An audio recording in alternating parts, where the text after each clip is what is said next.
What's up, y'all? Back again. It's been a while, and I've been enjoying some blast from the past, let's say. So I wanted to just talk to you guys a little bit about some good old stock car racing, and specifically in NASCAR Racing 2003. As you can see, I'm doing a qualifying lap here in the Pontiac number 22 Ward Burton's car from the 1997 season. And for whatever reason, my dad and I loved Ward Burton. Of course, we loved Dale Earnhardt, and I personally always followed Mark Martin. But when I raced go-karts in the mid-90s, and I'll put a screenshot of it here, we had the Ward Burton paint job on the car, so on my kart, and just for some reason it was our driver. But anyways, I got to go to several races in the mid-90s. I just loved NASCAR. My uncle worked at a Chevy dealership as a service manager, so he had the opportunity to get pit passes and things like that, and it was quite the experience to go spend the night at a NASCAR race in Rockingham, and then go into the pits Sunday morning and that. So anyway, I've just had a desire to go back to some of that and play some of those games, or try to seek out a good AI championship. And obviously NR 2003 has been around for over 20 years now, and it just provides a great modding capability to do whatever you want. And so this is the Cup 90, and it's a great mod for the game. You know, it puts you back into the 90s. Okay, sorry about that. I had to skip over to the race. So here's the beginning of the race.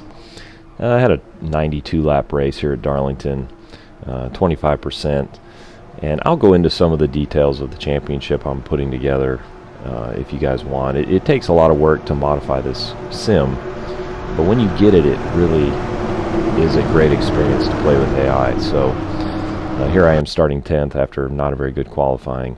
I'm incorporating a bit of a die roll, a change in the difficulty when it comes to race day. So I've kind of set the difficulty up to a certain percentage, and then based on the die roll, it may get a bit easier when it comes to the actual race, or a bit harder. And in this case, it was actually, I rolled a very good number, so the difficulty went down 2 percentage points, which is a lot, and should have put me in a prime spot to win.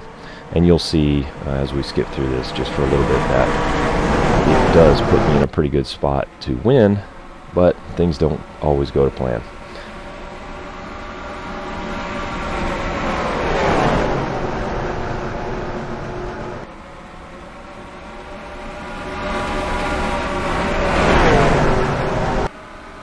You can see there, just diving underneath Jeff Burton, Dale Earnhardt with the big Goodwrench Plus on his hood this season, which was, I had toy cars of pretty much this entire field, I think, this year, or one of these years very close. So this brings back so much nostalgia for me.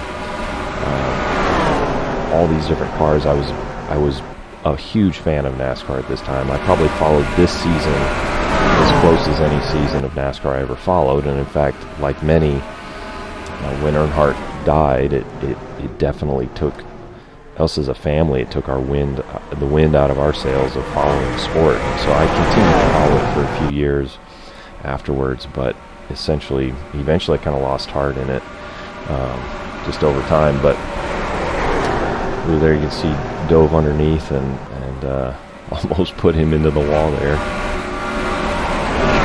You know, Darlington is a very difficult track, and of course, being an egg shape, this turn 3 and 4 is much tighter, so you got to be careful making sure you remember that. You can see how much faster my car was in the middle of the corner when I was when I was going full out. I was quite a bit quicker than the AI here, but it's still difficult to get around them if you don't want to wreck them out of the way. And that's, obviously I'm trying to play fair. But NR 2003 is such a great sim still today in so many ways. I mean, you can see the game looks really good, and obviously there's tons of videos on how to get it set up and how to do that. There's one problem I've always had with this game, and that is the tire model. You know, the ice tires, and it was a problem since, you know, forever. The physics have not been changed in the game as far as I understand, because no one really understands how they plugged in the numbers. So the physics are still the same today. This mod does run on the truck physics, which make it a little bit easier to drive. But I found one particular change in the settings has made this game, it's not perfect, but it has made it much more drivable. And that is stability control. You know, for any of us who are sim racers, the idea of turning on stability control seems ridiculous. But in this sim, in this game, it really seems to bring a great balance. It's not perfect. You can still spin the car, there's no doubt about that. You can still ruin tires by sliding too much. But you can drive the car with a little bit more aggressiveness, and especially with AI, being close to the AI, you just don't get yourself in those positions where you just slow spin, either because you bumped them or because you drove the car in at a slightly different angle than normal. And you know, that typically would happen all the time. So it definitely takes some fiddling with things to get it working properly, but I think this might be the best AI in any racing game still to this day, other than maybe iRacing's new AI, which I've heard is very good. AMS2's AI is getting better. I still don't really like that game at all. Honestly, I just don't like how it drives. I think it feels terrible. And still the AI does really weird things. And obviously one of the great parts about oval racing is the fact that you know, you've got close margins, so you can set the AI to be a little bit more consistent in certain ways. But anyway, I'll let you listen to it for a minute, and then we'll skip ahead to some action.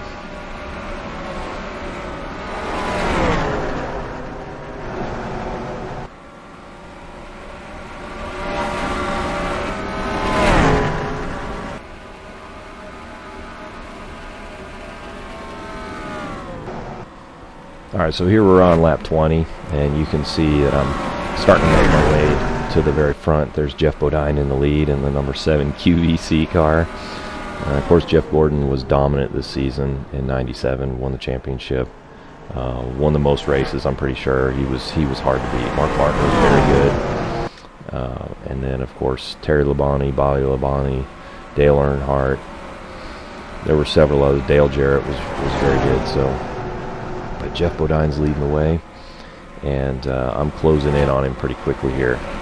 The race was very quiet. There was no cautions until late in the race, and I think it had to do with cars pitting. Two of the AI got together when they were trying to pit, it looked like. We'll get to that in a little bit, but one of the things that I need to tweak after this race here is the AI's tire wear. So they're dropping off a little bit too much over a long run compared to me. And in general, like I said, I was just quick compared to them this race, but I need to slow that just a little bit for them so they don't drop off quite so much. And that's also what's so cool about NR 2003 is it allows you to change those types of settings. So here we go, looking to the inside for the lead. I think the first time of the race. So starting 10th, you know, it took me 20 laps to get to the front, and I was quite a bit faster than the AI. So you can see it's not easy to pass, especially here at Darlington. And I believe I pull a pretty good lead up to the first pit stop, which is around lap 30. So we're pretty close to the pit stop. Already got one lap car dropping back the, what is it, Helig Meyer's car. Is that Dick Trickle, I think? I think that's Dick Trickle. They got to battling behind me, so I was able to pull out a second pretty quickly. And as you can see, Jeff Bodine dropped to third place or fourth place pretty quickly. If you get on the outside in this version of the track, it's really hard to maintain your speed. There are other versions of the track that I think benefit or help the outside lane quite a bit more, and I need to look into some of those. But this track, you want to be on the inside. All right, let's catch up when we get to pit lane. All right, here we are coming down the backstretch on lap 35. This is the lap I come into the pits. You can see I've got about a 5-second lead over the pack, so I pulled out quite a bit of a lead here. Getting into the pits is something else that's really tricky in this game, but stability control helps so much. I overshot the entry there, and without stability control, I 100% would have spun the car. So again, this just allows so much more racing and driving. I'm so happy that I found this setting, because I was about to put this game aside just because of the tire model being so tricky. So one thing back in this time was you didn't drive through other cars in the pits. So if you ran into another car, or if an AI car ran into you, it just happened. In other words, you had to really watch how you were driving in the pits, compared to newer sims where you just drive through the AI in the pit lane. But good pit stop. This is the version of the track that puts us all on the same pit road on the front stretch, which I really like, because the back stretch was such a disadvantage to pit on. Really, it was terrible. If you qualified bad and were on the back stretch, it was no good. So I think this ended up being a pretty good pit stop for me. Sometimes they can be a little quick on the pits, but let's see where I end up here. We can see Jeff Gordon stayed out, Ernie Irvan stayed out, an extra lap it looks like. Actually, I may be wrong. They may just been pitting in front of me. That may be what it is. So let's see where I fall in here. I think I do lose some positions. I think when I got into the pits sideways, it definitely lost me some time.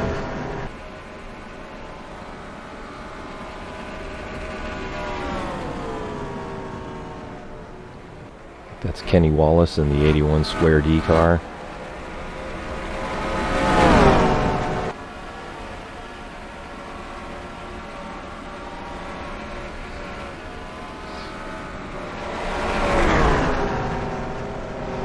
The car feels so much different on fresh tires once you get them warm.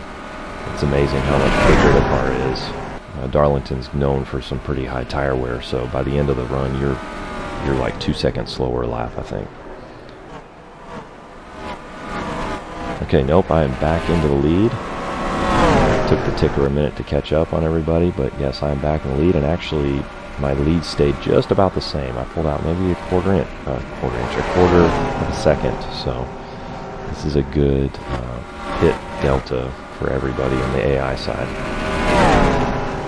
So we pitted on lap 35. I think the race stays really quiet until we get to the second pit stop, which was going to be the last pit stop of the day. So I will skip ahead and we will show you that.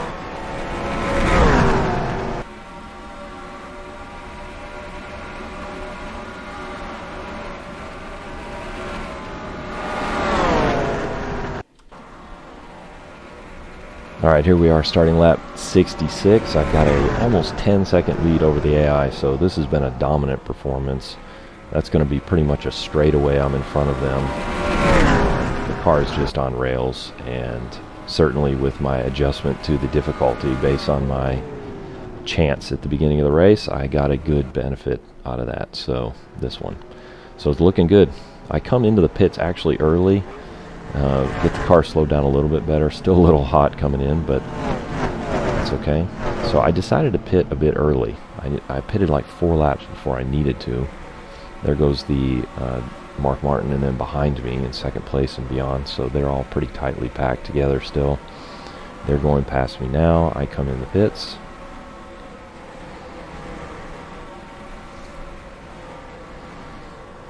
Kind of got in a little bit slow to my pit box there. This is back when the NASCAR official would actually stand out in the pit lane with the pit crew. This is just crazy to think now, but that's what would happen. He would stand there making sure that no one did anything they weren't supposed to do. And of course, if you were supposed to be held for a certain amount of time, he would stand there and hold you. So, alright, so everything looked good on that pit stop. I come back out. lost a lap. As you can see, there goes the leaders one more time. So I'm now a lap down, hoping that there's no yellow flag so that they can pit. And as I come out of the pits here, I fall in behind these guys,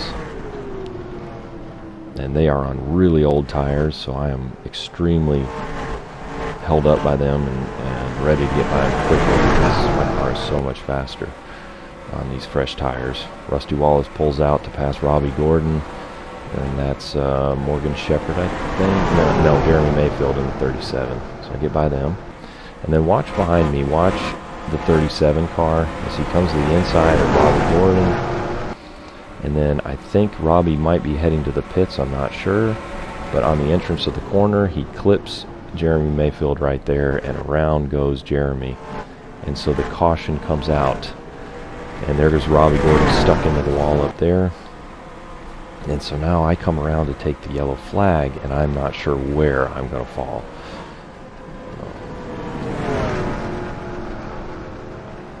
Well, it ends up not being good because I'm basically almost a lap down. I'm at the front of the field, but I'm a minute and a half behind the leaders essentially. So it was not a good idea to pit early, and this is what's so cool. You know, never would have expected this yellow to happen, but it does. So let's catch you up on the restart when we've only got about 20 laps to go. Well, here we are at the restart, and as you can see, I'm in 29th position. Dale Jarrett is leading back there in the 88 car, so you can see that he is, I don't know, 5 or 6 cars behind me, so I'm at the tail end of the lead lap, essentially, but just right in front of the AI. So, yeah, this did not turn out well. A dominating lead of 10 seconds and a great pit stop has led to an unfortunate timing of the caution, which has put me in a spot where I'm now not really going to be able to make up positions, I don't think. There's only not even 20 laps left, so the race is almost over. And right now I'm just going to try to do everything I can to run qualifying laps. And as you can see, the AI is really fast at the beginning of the run. I have tweaked them a little bit to slow them down on cold tires some, but they still seem to be faster than me on cold tires. So the first lap or two, they are all over me. Even Jimmy Spencer there in the camel car, which is another hilarious paint scheme. I just love it. And Jimmy Spencer was known for, you know, his ridiculous aggressive driving. Not particularly that good all the time, but definitely would make some moves that would catch the TV. So he knew how to do that, and he had some crazy paint jobs. This was definitely one of them. Alright, so you see Dale Jarrett back there, about 10 cars, and then the rest of the field's kind of caught up in lap traffic. And, you know, I'm just trying to make my way around, hoping if someone has a problem, I can pick up a couple spots and try to salvage what is going to end up being a really disappointing finish on a race that I thought I could, you know, looked like I was going to easily win.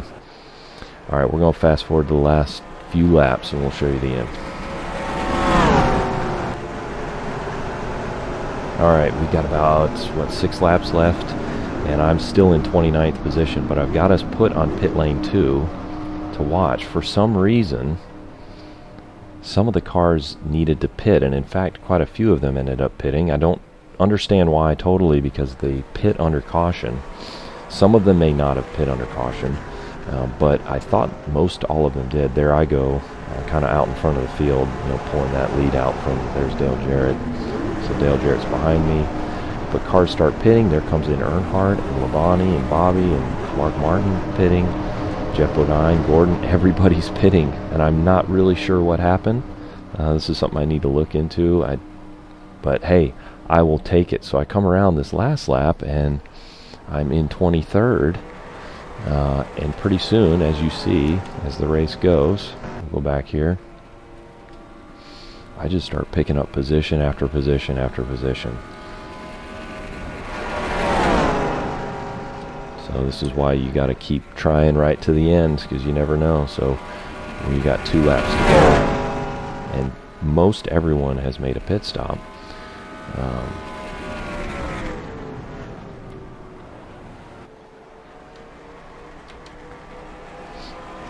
Dale Jarrett's still showing in the lead, but I'm pretty sure he pit as well. Again, they were essentially right on my bumper, right on my tail, so they had a whole lap on me. But there we come through with the white flag, and I move all the way back up to 8th position. Dale Jarrett is in the lead. Morgan Shepherd is second. So the position is just all mixed up from this race.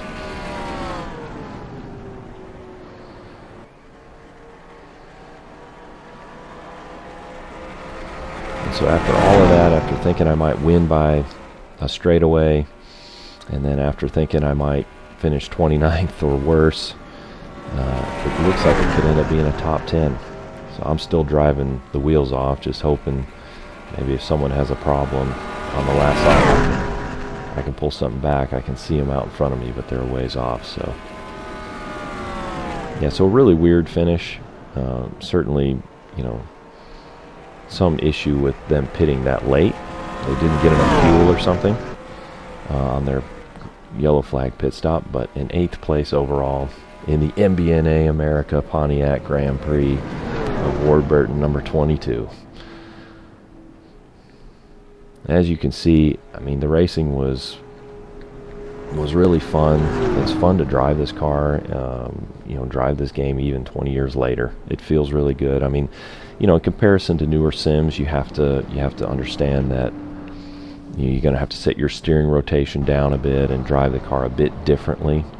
But once you figure out how it drives, it actually handles quite intuitively. And if you can at least partially eliminate the ice tire syndrome of slow spinning, it's really a fun game to play, especially I think against AI, where you can build your own championship. You can run a scoring point system in a program called Score 4. You can update driver ratings to be exactly what they were based on real life data. So, and I've done all that, so it's been a really enjoyable experience. Just want to share it with y'all.